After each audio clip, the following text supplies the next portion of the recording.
మరి గత వారంలో మెసేజ్ చెప్పాను. ఎంతమందికి అండి గుర్తుంది? దేని గురించి చెప్పాను? ఎవరికైనా జ్ఞాపకం ఉందా? మరి జస్ట్ మీకు గుర్తు చేయడానికి మరి రిఫరెన్స్లు మాత్రం చెప్తాను. నిర్గమాకాండం 6వ అధ్యాయం 3వ వచనం. నిర్గమాకాండం 6వ అధ్యాయం 3వ వచనం. ఇక్కడ తండ్రి అయిన దేవుడు మరి మోషే గారికి మరి అప్పటి వరకు ఎవరికి అని ఒక రహస్యాన్ని మరి ఇక్కడ తెలియపరుస్తున్నారు. ఆ రహస్యం ఏంటో చూద్దాం. మరియు దేవుడు మోషేతో ఇట్లనెను, నేనే యెహోవాను, నేను సర్వశక్తిగల దేవుడను పేరున అబ్రహాము, ఇస్సాకు, యాకోబులకు ప్రత్యక్షమైతిని, కానీ యెహోవాను నా నామమున నేను వారికి తెలియబడలేదు. చూడండి, యెహోవా అనే నామం మరి మన తండ్రి అయిన దేవునికి ఆ నామం ఆయన కలిగి ఉన్నప్పటికీ ఆయన ఆ పేరుతో అబ్రహాముకు కానీ, ఇస్సాకు గారికి కానీ, యాకోబు గారికి కానీ నేను ప్రత్యక్షం కాలేదు అని అంటున్నారు. ఏ నామమున ప్రత్యక్షం అయ్యారటండి? సర్వశక్తిగల దేవుడు. సర్వశక్తిగల దేవుడు అను పేరుతో నేను వారికి ప్రత్యక్షం అయ్యాను. నన్ను నేను పరిచయం చేసుకున్నాను. ఎందుకు పరిచయం చేసుకున్నారు ఆ విధంగా? దానికి కారణం ఏంటి అని అంటే, మరి ఈరోజు భూ సంబంధంగా ఎంతోమంది తండ్రులు ఉంటారు. మరి వారి పిల్లలకు ఏ విధంగా పరిచయం అవ్వాలనుకుంటారు అని అంటే, మొదట పేరు చెప్పరండి. మొదట పేరు చెప్తారండి. నేను పలానా సత్యనారాయణని అని పిల్లలతో పరిచయం చేసుకుంటారా? లేదంటే పలానా డేవిడ్ని అని చెప్తారా? లేదంటే పలానా అప్పారావుని నేను అని చెప్తారా ఎవరండి? నేను నాన్నని, నేను తండ్రిని. తల్లి కూడా చెప్తుందిగో నాన్న వచ్చారు చూడు అని. పేరు ఉన్నప్పటికీ, ఆయనకి ప్రత్యేకంగా ఒక నామం ఉన్నప్పటికీ, ఆ బిడ్డకు తనకు ఉన్న రిలేషన్ ఏంటి అనేది మరి పిల్లలకు పుట్టినప్పుడు పరిచయం చేస్తారు. గో నాన్న వచ్చారు, గో తాతయ్య వచ్చారు, గో అమ్మమ్మ వచ్చింది, గో మీ అన్నయ్య వచ్చాడు, గో మీ తమ్ముడు వచ్చాడు. చూడండి, పేర్లు ఉంటాయి, అందరికీ పేర్లు ఉంటాయి. కానీ వారికి ఉన్నటువంటి రిలేషన్ ఎలాగైతే తెలియపరచాలనుకుంటారో, పరలోకమందున్న తండ్రి కూడా తనకు యెహోవా అను నామం ఉన్నప్పటికీ అబ్రహాము, ఇస్సాకు, యాకోబులతో ఆ నామం గురించి తెలియపరచలేదంట. నేను ఆ పేరుతో వారికి తెలియబడలేదు, కానీ సర్వశక్తి గల దేవుడను, నా పవర్ ఏంటో, నా శక్తి ఏంటో, నాకున్నటువంటి టాలెంట్ ఏంటో నా పిల్లలు గుర్తించాలి, వారు ముందుగా దాన్ని తెలుసుకోవాలి అని పేరు పక్కన పెట్టారు.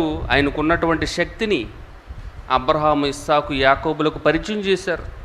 ఎందుకంటే వారే భవిష్యత్తు తరాల వారికి, అనగా దేవుని చేత ఏర్పాటు చేయబడినటువంటి జనాంగానికి మరి పితరులుగా, ప్రారంభకులుగా అబ్రహాం, ఇస్సాకు, యాకోబే ఉన్నారు. వారి నుంచి ఇశ్రాయేలీలు వచ్చారు. మరి ఇశ్రాయేలీలకి దేవుడుగా, మరి తండ్రిగా వారందరూ దేవుణ్ణి గుర్తించాలి అని అంటే దేవుని శక్తి సామర్థ్యాలేంటో తెలియాలి. అందుకే మీకు చాలా ఉదాహరణలు చెప్పాను. పవర్కి మరి ఎంత వాల్యూ ఉందో మరి లాస్ట్ వీక్ క్లాస్లో చెప్పాను.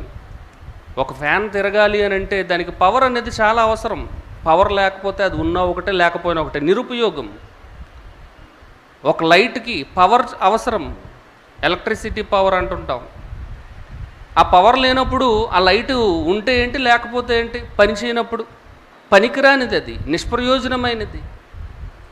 ఎంత పెద్ద కోట్లు ఖరీదు చేసిన కారున్నా దాన్ని నడిపించే పవర్ డీజిల్ ఉండాలి.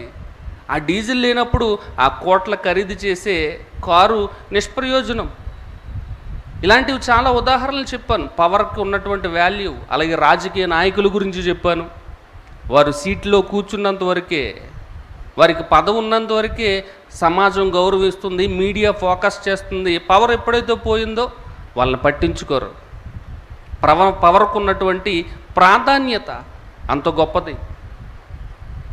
మరి తండ్రి సర్వశక్తి గల దేవుడను, శక్తి అంటే పవర్, సర్వశక్తి అంటే ఈ ముల్లోకాలలో ఎన్ని శక్తులైతే ఉన్నాయో వాటన్నిటికీ అధిపతిగా, అన్ని శక్తులు కలిగి ఉన్నవారుగా మన తండ్రి అనే దేవుడు ఉన్నాడని తెలుపడానికి నేను యెహోవాను, నా పేరుతో నేను ప్రత్యక్షము కాలేదు కానీ సర్వశక్తి గల దేవుడు అనే పేరుతోనే ప్రత్యక్షమయ్యాను.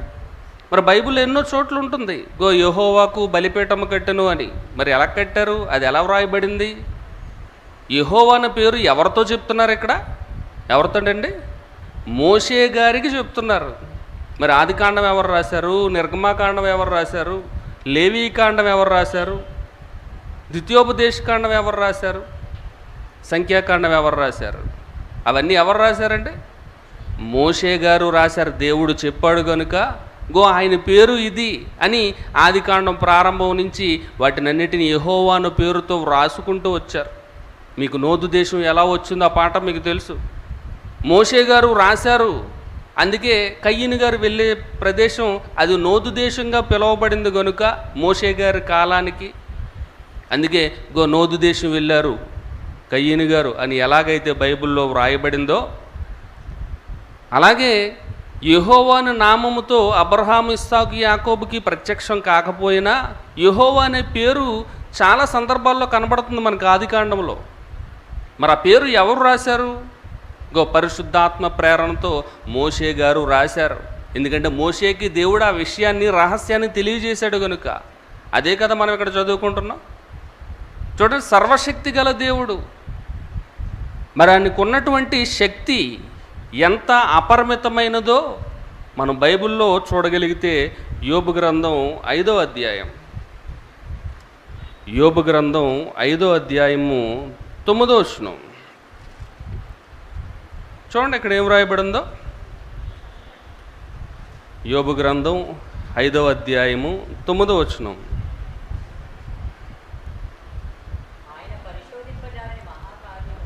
ఆయన అనగా దేవుడు పరిశోధింపజాలని మహాకార్యములను, లెక్కలేనన్ని అద్భుత క్రియలను చేయువాడు. చూడండి, ఇక్కడ ఎవరును పరిశోధింపజాలని, పరిశోధన చేయలేని మహాకార్యాలంట, లెక్కలేనన్ని అద్భుత క్రియలను చేయువాడు. చూడండి, సృష్టి పుట్టి నేటికి ఈరోజు శాస్త్రవేత్తలు అంచనా వేసి చెప్తున్నారు 1800 కోట్ల సంవత్సరాలు అయ్యింది అని. మరి 1800 కోట్ల సంవత్సరాలలో ప్రకృతి ప్రారంభమైంది మొదలుకొని, సృష్టింపబడింది మొదలుకొని నేటి వరకు క్రమం తప్పకుండా అన్నీ జరుగుతున్నాయండి. మరి వాటిలో శాస్త్రవేత్తలు ఎంత శాతం తెలుసుకున్నారంట? ఈ ప్రకృతిలో ఎంత శాతం తెలుసుకున్నారటండి? కేవలం 5%, 5% మాత్రమే తెలుసుకున్నారండి. మిగిలిన 5 పూర్తిగా తెలియదు. ఏదో అక్కడక్కడ కొద్దిగా చూచాయిగా తెలుసు. పూర్తిగా తెలుసుకున్నది మాత్రం ప్రకృతి అంతా లేదా ఈ విశ్వం అంతా 100% అయితే అందులో బాగా తెలుసుకున్నది 5%, సందేహాలతో తెలుసుకున్నది మరొక 5%, మిగిలిన 90% డార్క్ మ్యాటర్గా పిలువబడుతుందండి. దాని గురించి మాకు తెలియదు. ఎందుకు తెలియకుండా పోయింది? ఎందుకంటే తెలియకుండా పోయింది దానికి కారణం ఏంటి? దేవుడు ఎక్కడ చెప్తున్నాడు, ఎవడును పరిశోధింపజాలని మహాకార్యాలు నేను చేశాను. ఎవరు పరిశోధించలేరు, ఎవరు వాటి గురించి తెలుసుకోలేరు. అంతటి మేధోశక్తి మానవునికి లేదు అని దేవుడు ఖచ్చితంగా చెప్తున్నాడండి. ఈ భూమి మీద మొట్టమొదటి శాస్త్రవేత్త ఎవరో తెలుసా అండి? ఈ భూమి మీద ఉన్నటువంటి శాస్త్రవేత్తలు అంటే ప్రారంభం మొట్టమొదటి శాస్త్రవేత్త ఎవరు అని మనం ఈ ప్రపంచాన్ని అడిగితే ఒక ఆయన పేరు చెప్తారు. ఆయనే అరిస్టాటిల్ అండి. క్రీస్తు పూర్వం 4వ శతాబ్దంలో మరి గ్రీసు దేశానికి చెందిన ఒక శాస్త్రవేత్తగా లేదంటే ఒక ఫిలాసఫర్గా మరి పరిశోధన అనేది ఈ ప్రకృతిని పరిశోధన చెయ్యాలి అనే ఆలోచన మరి దానికి నాంది పలికింది అరిస్టాటిల్ క్రీస్తుపూర్వం 4వ శతాబ్దంలో. మరి నాటి నుంచి మరి 16వ శతాబ్దం వచ్చినంత వరకు ఎన్నో పరిశోధనలు జరిగినా అవి వెలుగులోనికి రాలేదు. కానీ తర్వాత ఫాదర్ ఆఫ్ సైన్స్గా పిలువబడ్డారండి ఒక ఆయన ఎవరో తెలుసా? Father of science Galileo Galilei. అంటే 16వ శతాబ్దం వచ్చిన తర్వాత మరి శాస్త్ర ప్రపంచం ఊపందుకుంది. ఎంతోమంది ఈ పరిశోధనల వైపు ఆసక్తి చూపారు. శాస్త్రవేత్తల సంఖ్య పెరుగుతూ వచ్చింది.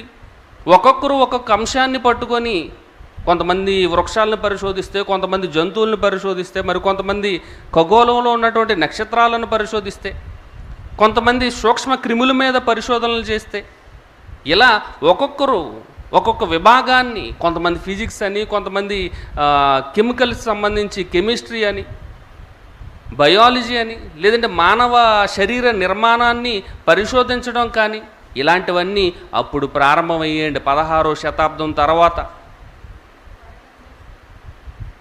ఎప్పుడో క్రీస్తుపూర్వం 4వ శతాబ్దం నుంచి ఈ 2022వ సంవత్సరం వరకు ఎంతోమంది శాస్త్రవేత్తలు పుట్టారు, ఎన్నో పరిశోధనలు చేశారు. అలా చేసిన పరిశోధనల్లో సమాజానికి ఎంత తెలియజేశారు?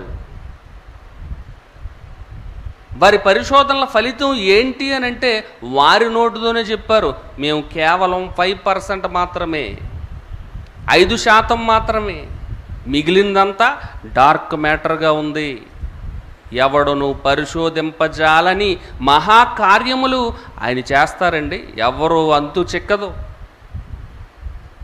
ఒకానొక సమయంలో ఆత్మీయ తండ్రి గారు మరి ఆయన ప్రారంభ దినాలలో మరి ఎన్నో శాస్త్రపరమైన మరి విషయాలు తెలియపరిచారండి. వాటిలో ఒక విషయాన్ని మీకు జ్ఞాపకం చేయాలనుకుంటున్నాను. మరి అమెరికాలో మరి చికాగో అనే మహాపట్టణంలో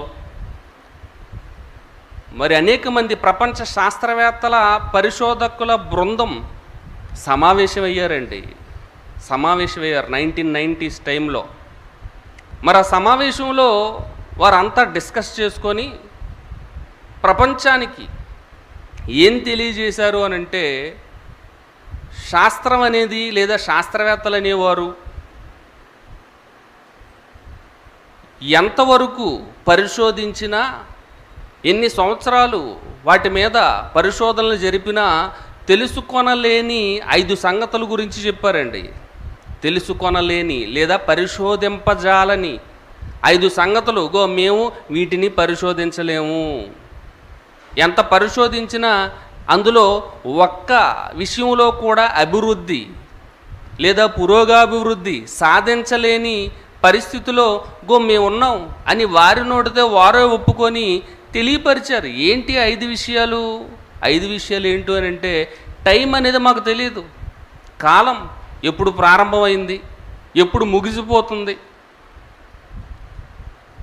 అసలు ఈ సృష్టి అనేది ఎప్పుడు కలిగింది, కాలం అనేది ఎప్పుడు ఆరంభమైనది, ఎప్పుడు బిగిన్ అయిందో ఎవరికి తెలియదు అని శాస్త్రవేత్తలు ఒప్పుకున్నారండి. మాకు టైం గురించి తెలియదు.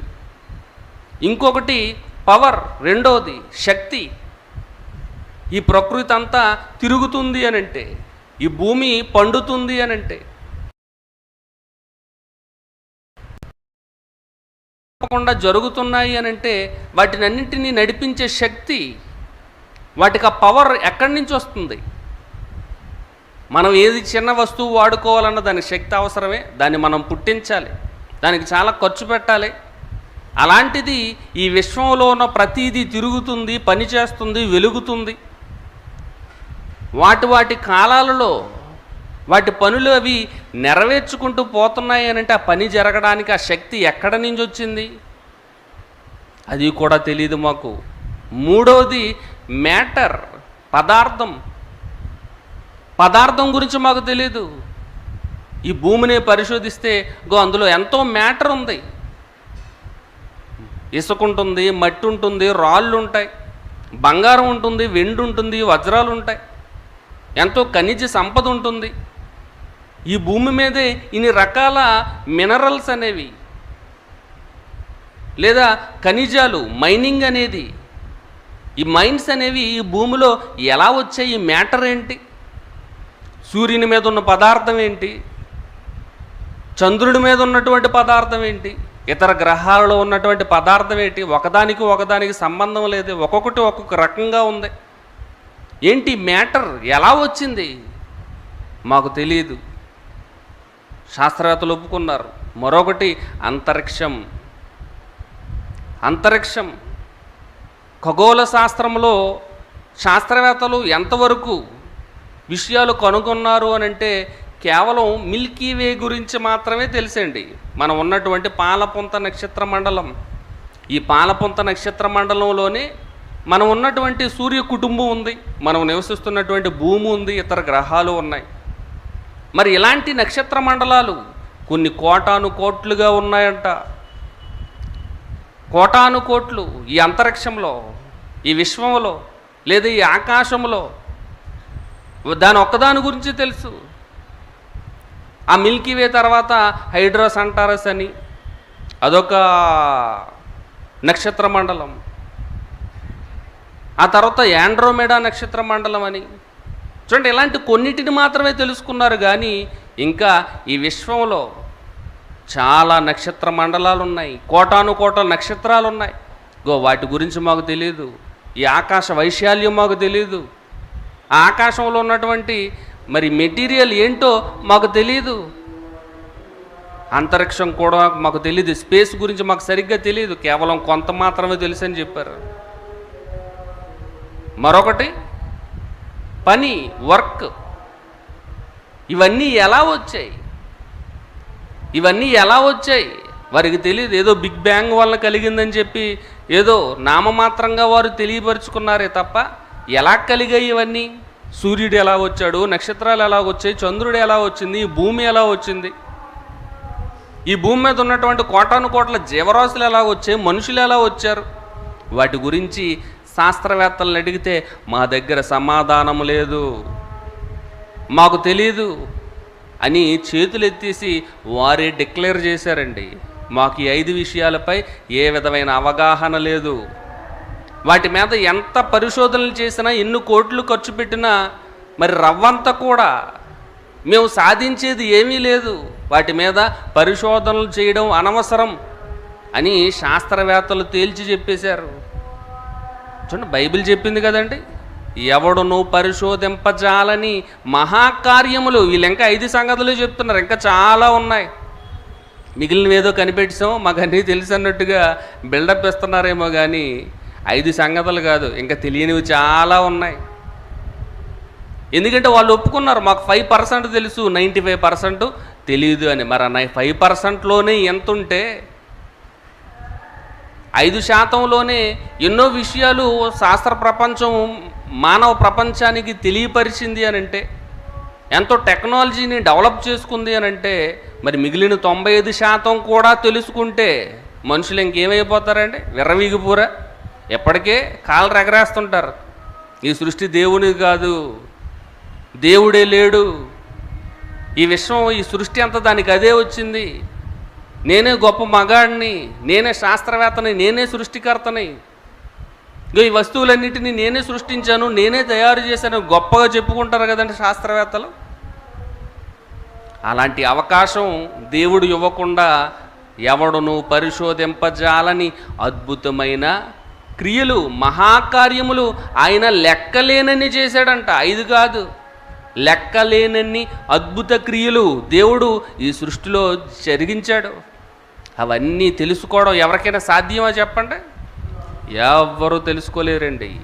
శాస్త్ర ప్రపంచం ఎక్కడైతే చేతులు ఎత్తేసిందో మాకు తెలియదు అని బైబిలు ప్రారంభం అక్కడ నుంచి అయ్యిందండి. చూడండి ఒకసారి ఆదికాండం 1వ అధ్యాయం 1వ వచనం. ఆదికాండం 1వ అధ్యాయము మొదటి వచనం చూడండి, అక్కడ ఏం రాయబడిందో. శాస్త్రవేత్తలు ఏవేవో మాకు తెలియదు అని అన్నారో, ఎక్కడైతే మేము ఆగిపోయాం గో అక్కడ ఫుల్ స్టాప్ పడిపోయింది అన్నారో, గో బైబిల్ అక్కడ నుంచే ప్రారంభమైందండి. చూడండి అక్కడ ఏం రాయబడిందో. ఆదియందు దేవుడు భూమి ఆకాశములను సృజించెను. చూడండి ఇక్కడ ఏం కనబడుతుంది మనకు. ఆదియందు అనగానే ఈ దేనిని సూచిస్తుంది? ఆదియందు బిగినింగ్, ప్రారంభం అనగా కాలాన్ని సూచిస్తుంది, టైంను సూచిస్తుంది. ఏ టైం అయితే మాకు తెలియదని శాస్త్రవేత్తలు చేతులు ఎత్తారో గో ఆ టైం నుంచే బైబిల్ ఆరంభమైంది, దేవుని జ్ఞానం ఆరంభమైంది. క్రైస్తవ ప్రపంచం అంతా గర్వించదగ్గ విషయాలండి ఇవి. ఆదియందు టైం, ఇంకేంటి దేవుడు పవర్. గో ఈ విశ్వంలోనికి పవర్ అంతా, ఇవన్నీ గ్రహాలు తిరుగుతున్నాయి, కాలాలు మారుతున్నాయి, అవన్నీ క్రమం తప్పకుండా జరుగుతున్నాయంటే వాటికి శక్తి అవసరమే. ఆ శక్తే దేవుడు, పవర్. దేవుడు సర్వశక్తి గల దేవుడు అని చదువుకున్నాను చూసారా. గో ఆ శక్తే, ఆ దేవుడే గో వీటినన్నిటినీ నడిపిస్తున్నాడు. ఇంకోటే ఉంది భూమి. భూమి అనగా పదార్థం, మ్యాటర్. భూమిలో ఉన్నటువంటి మ్యాటర్ గో దేవుని వలనే వచ్చింది.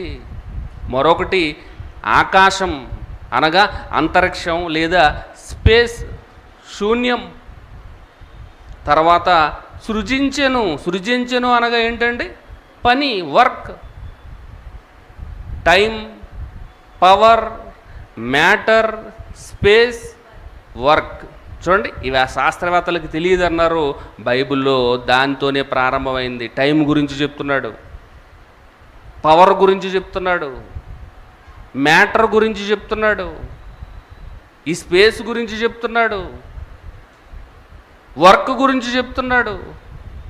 చూడండి బైబిల్ ఎంత గొప్పదో చూడండి. దేవుని జ్ఞానం ఎంత గొప్పది. ఈ జ్ఞానం మానవులకు అర్థం అవ్వట్లేదండి. మరి ముఖ్యంగా క్రైస్తవులకైతే అసలు అర్థం కావట్లేదండి. చాలా తేలికగా తీసుకుంటున్నారు. ఏదో ఇదొక మత గ్రంథం, మనది కూడా ఒక మతమే. క్రైస్తవ్యానికి కూడా ఇంకా అర్థం కాలేదండి. క్రిస్టియానిటీ అంటే రిలీజియన్ కాదు, ఇదొక మార్గం అని పూర్తిగా ఎవరికి అర్థం కాలేదు. వారు కూడా ఇదొక మత గ్రంథంగా, క్రైస్తవ్యం అనేది ఒక మతంగానే భావిస్తున్నారే తప్ప దేవుని శక్తి కలిగిన మాటలు గో ఈ గ్రంథంలో ఉన్నాయని, వాటిని చదివితే శాస్త్రవేత్తలకి అంతు చిక్కని ఎన్నో విషయాలు మనం తెలుసుకోగలమని ఈరోజు క్రైస్తవ్యం గ్రహించలేకపోతుంది. ఇంకా ప్రారంభ దశలోనే ఉండిపోయిందండి. కాబట్టి ప్రియమైన దేవుని వారలారా, సకల శాస్త్రాలను అధిగమించింది బైబిల్ అని గో ఈ శాస్త్రపరమైన అంశముల మీద పరిశోధనలు జరిపించి గో ఎన్నో సత్యాలను సమాజానికి తెలియజేశారు జైశాలి పీడి సుందరరావు గారు. ఆయన ఓల్డ్ మెసేజెస్ అన్నీ వినండి. ఎక్కువగా శాస్త్రం గురించి చెప్తుంటారు, సైన్స్ గురించి. శాస్త్రమా నీకున్న సామర్థ్యం అంతా, బైబిల్ని దొంగిలించిన సైన్స్ ప్రపంచం, శాస్త్రం ఎరుగని సత్యాలు, శాస్త్రానికి అందని తుఫాను, పదార్థానికి జ్ఞాపక శక్తి ఉందా, ఇలాంటివి ఎన్ని ఉన్నాయండి. హ్యూమన్ జీనోమ్ ప్రాజెక్ట్, బయోస్పియర్ 2, ఆ సింహగర్జన బుక్ మనం ఓపెన్ చేసి చూస్తే అన్ని శాస్త్రపరమైనవే మనకు కనబడుతుంటాయి. ఎందుకు వాటినన్నిటిని ఆయన పరిచయం చేస్తున్నారు క్రైస్తవ ప్రపంచానికి? గో బైబిల్ అంత గొప్పది, దానిని గుర్తించండి, అందులో ఉన్న జ్ఞానాన్ని మీరు తెలుసుకోండి అని తెలియపరచడానికి ఆయన అంత పరిశోధన చేశారండి. ఈరోజు అంతటి పరిశోధన క్రైస్తవులకు ఉందా చెప్పండి? ఏదో బైబిల్ పట్టుకోవడం, ఆదివారం చర్చికి వెళ్ళడం,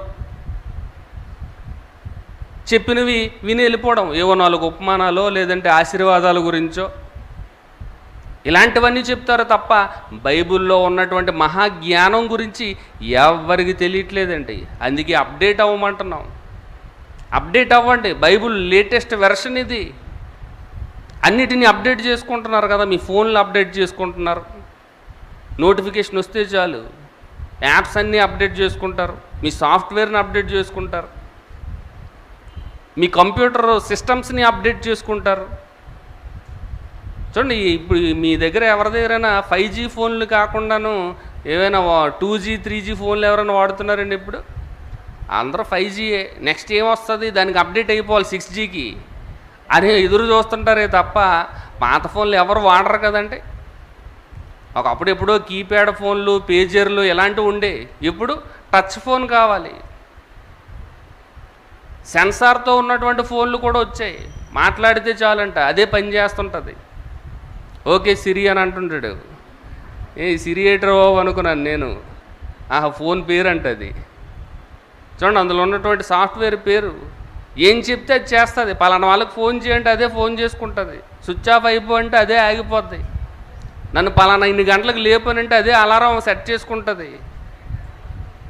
చూడండి సెన్సార్స్, వాయిస్ రికగ్నిషన్తో ఎంతో అప్డేటెడ్తో ఈరోజు ఫోన్లు వస్తున్నాయి, వాటికి అప్డేట్ అవుతున్నారు మనుషులంతా.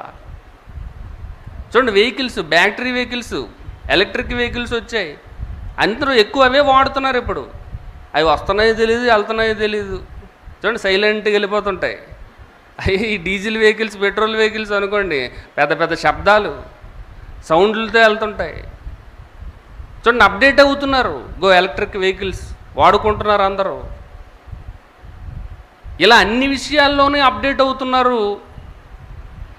దేవుని జ్ఞానం విషయంకి వచ్చేసరికి ఎవరు అప్డేట్ అవ్వట్లేదండి. ఆ సువార్తల్లో ఉన్నటువంటి ఉపమానాలు నేర్చుకుంటారు, లేదంటే ఒక దావీదు చరిత్ర అంటారు, యోబు గారి చరిత్ర అంటారు, అబ్రహాం గారి చరిత్ర అంటారు, లేదంటే ఏమైనా ఆశీర్వాదాలు మేలుకరమైనవి ఏమైనా ఉంటే అలాంటివి మాకు చెప్పండి అంటారా తప్ప సైన్స్ ఎందుకండి.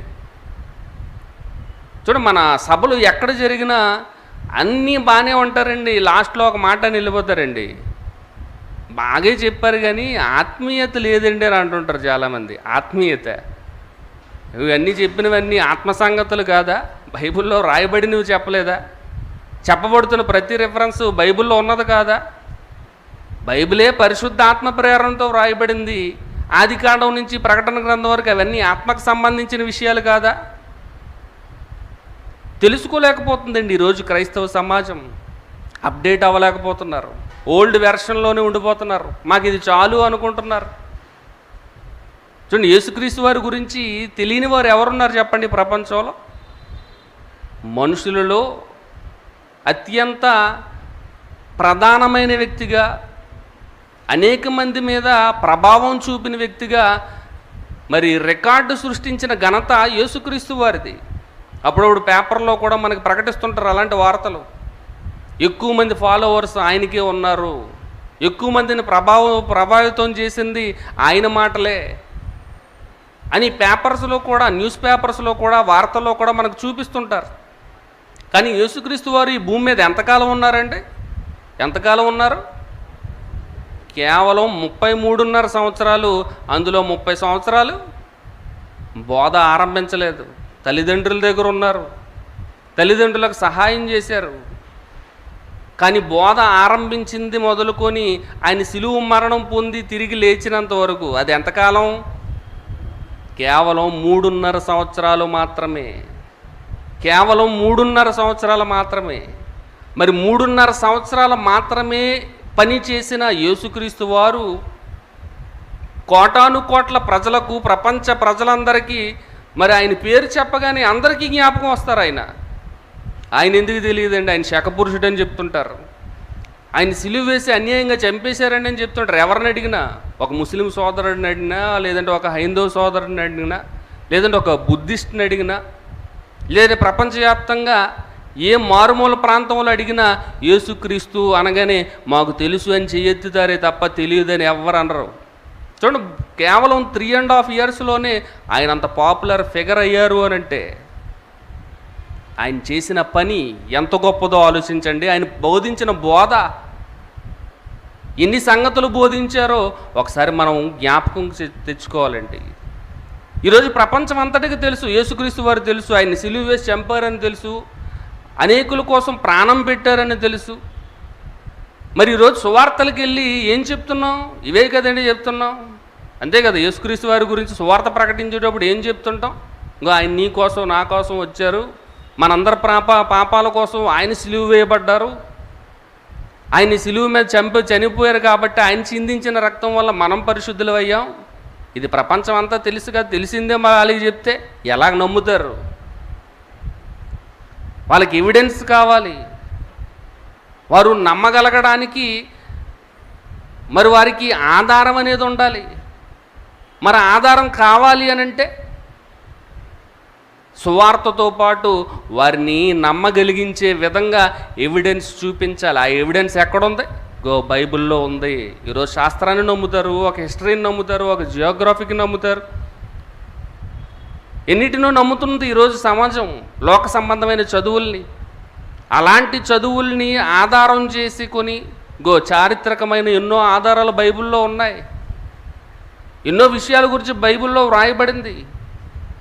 మరి భౌగోళికంగా ఉన్నటువంటి నదులు, సముద్రాలు, ప్రాంతాలు, ఊర్లు అవన్నీ కట్టుకథలు కాదు కదండి, నేటికి కనబడుతున్నాయి కదా. ప్రపంచ పటంలో ప్రపంచంలో ఉన్నాయి కదా యేసుక్రీస్తు వారు తిరిగిన ప్రదేశాలు.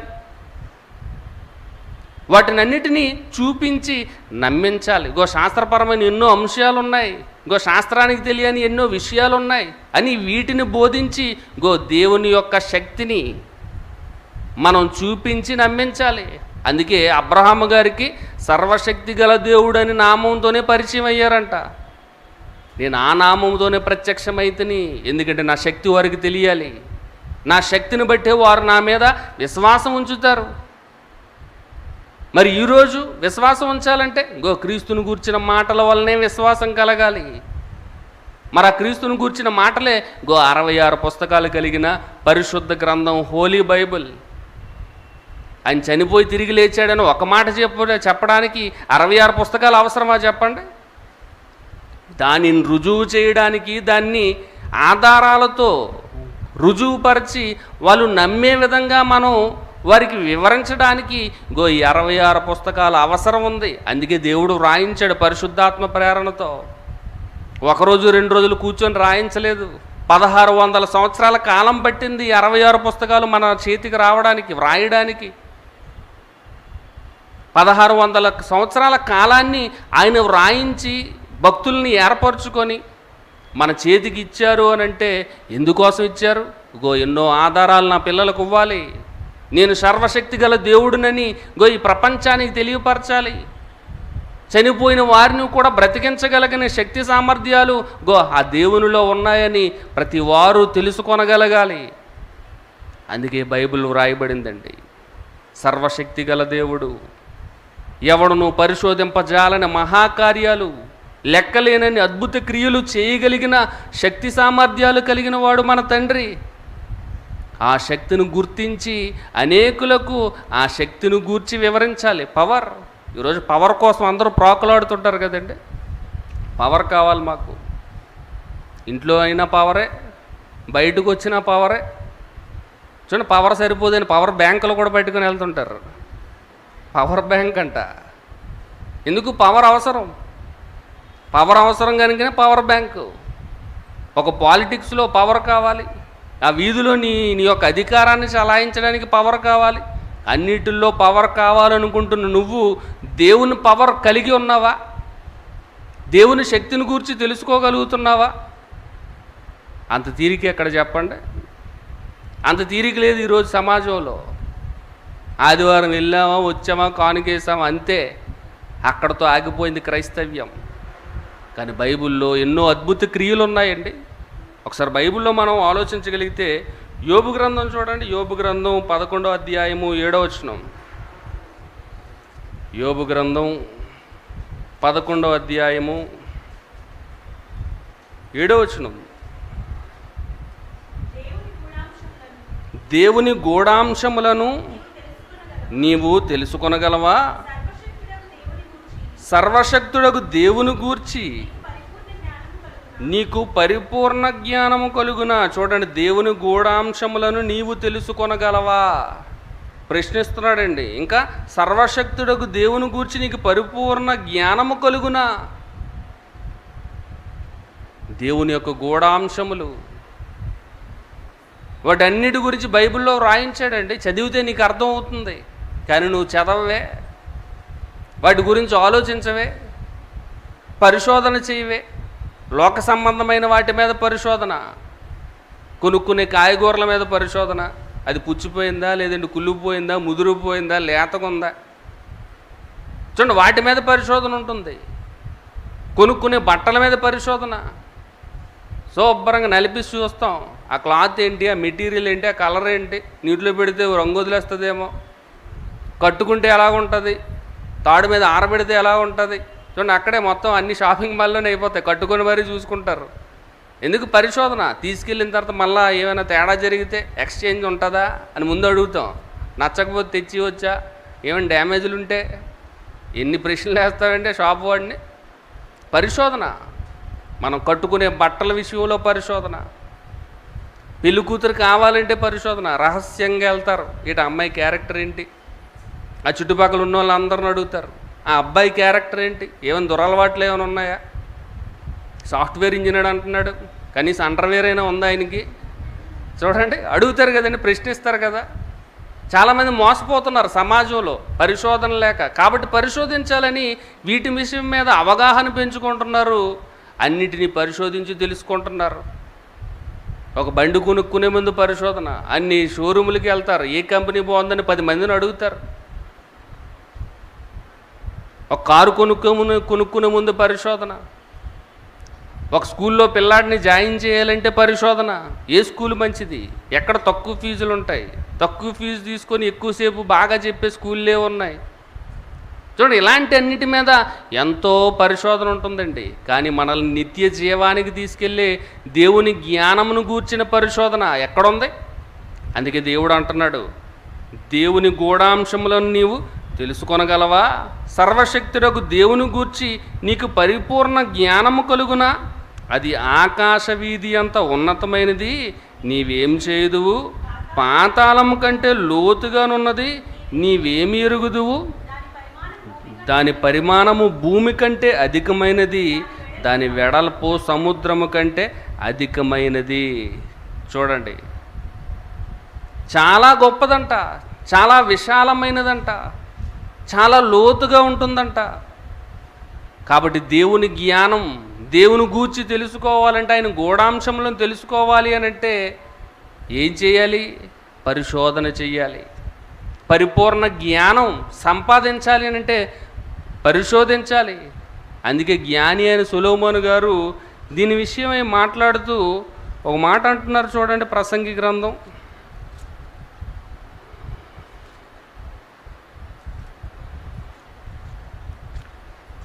గ్రంథం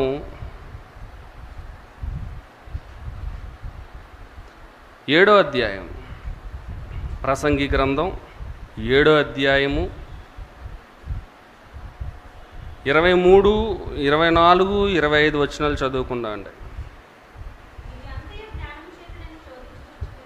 ఇది అంతయు జ్ఞానము చేత నేను శోధించి చూచితిని, జ్ఞానాభ్యాసము చేసుకొందునని నేను అనుకొంటిని గాని అది నాకు దూరమాయను. చూడండి, జ్ఞానము చేత నేను శోధించి చూచారంట, జ్ఞానాభ్యాసం చేసుకొందునని అనుకున్నారంట, కానీ అది దూరంగా ఉందంట. దానికి కారణం ఏంటి? దానికి కారణం ఏంటో చెప్తున్నారు. చూడండి, అది మనకు తెలియాలి అంటే చెప్తున్నారు. సత్యమైనది దూరముగాను బహు లోతుగాను ఉన్నది, దాని పరిశీలన చేయగలవాడెవడు? వివేచించుటకును పరిశోధించుటకును జ్ఞానాభ్యాసము చేయుటకై సంగతుల యొక్క హేతువులను తెలుసుకొనుటకును భక్తిహీనత బుద్ధిహీనతనియు బుద్ధిహీనత వెర్రితనమనియు గ్రహించుటకును రూఢి చేసుకొని నా మనసు నిలిపితిని. చూడండి, అన్నీ తెలియాలి అని అంటే దూరంగా ఉన్నటువంటి సత్యం, లోతుగా ఉన్నటువంటి సత్యం, దేవుని యొక్క గూఢాంశములు, దేవుని గూర్చిన పరిపూర్ణ జ్ఞానము నీకు తెలియాలి అనంటే నీ మనస్సు నిలపాలి. మనసు నిలపకంట ఎంత చదివినా ఎంత పరిశోధన చేసినా అది రాదంట. అది దూరంగానే ఉందంటున్నారు సొలొమోను గారు. అది చాలా దూరంగా ఉందంట. అవన్నీ గ్రహించాలి అనంటే నీ మనసు నిలపాలి. నీ మనసు నిలిపి పరిశోధించాలి, వివేచించాలంట, పరిశోధించాలంట, జ్ఞానాభ్యాసం చెయ్యాలంట. ఇంకా సంగతుల యొక్క హేతువులు, కారణాలు తెలుసుకోవాలంట. ఇక్కడ ఈ మాట వ్రాయబడిందంటే ఎందుకు వ్రాయబడింది, దీనికి కారణం ఏంటి, దేవుడు ఎందుకు చెప్పాలనుకున్నాడు, హేతు అంటే అదే కదా. వాటన్నిటి గురించి పరిశోధించి తెలుసుకోవాలంట. మరింతటి పరిశోధన ఈరోజు ఎంతమందిలో ఉంది. అందుకే దేవుడు అంటున్నాడు, దేవుని గూఢాంశములను తెలుసుకొనగలవాడెవడు. అంత ఇంట్రెస్ట్ ఎవరికి ఉంది నా సర్వశక్తిని గూర్చి తెలుసుకునే జ్ఞానం, నేను చేసిన నా శక్తి చేత నేను చేసినటువంటి అద్భుత క్రియలను తెలుసుకొనగలిగే జ్ఞానం ఈరోజు భూమి మీద ఎవరికి ఉంది. అది చాలా దూరంగా ఉంది, లోతుగా ఉంది, అక్కడ వరకు రావట్లేదు. సంగతులన్నిటిని పైనే చూస్తున్నారు తప్ప లోతుల్లోనికి ఎవరు వెళ్ళలేకపోతున్నారు. కనుకనే దేవుని జ్ఞానం అర్థం కాలేదండి. పౌలు గారు అంటారు కదా కొరింథీ పత్రికలో, మీరు సంగతులను పైనే చూస్తున్నారు. పైనే చూస్తే ఏం దొరుకుతుంది మీకు, మట్టి దొరుకుతుంది. ఈ భూమి మీద చూడండి, పైనే చూస్తే ఏముంటుంది, పిచ్చి పిచ్చి మొక్కలు ఉంటాయి, మట్టి రాళ్ళు ఇలాంటివి దొరుకుతాయి. లోతుల్లోకి వెళ్ళామనుకోండి ఏం దొరుకుతాయి, బంగారం దొరుకుతుంది, పెట్రోల్ దొరుకుతుంది, డీజిల్ దొరుకుతుంది, రంగు రాళ్ళు దొరుకుతాయి, రత్నాలు అంటారు చూసారా, ఎంతో ఖనిజ సంపద ఉంది. నీకు ఐరన్ దొరుకుతుంది, సిల్వర్ దొరుకుతుంది, ఎన్ని ఉన్నాయి చూడండి. ఎంత ఖనిజ సంపద ఉంది భూమి మీద. అవన్నీ నీకు తెలియాలి అని అంటే, దొరకాలి అని అంటే పైన చూస్తే ఏం దొరుకుతుంది, గడ్డి మట్టి దొరుకుతుంది అంతే.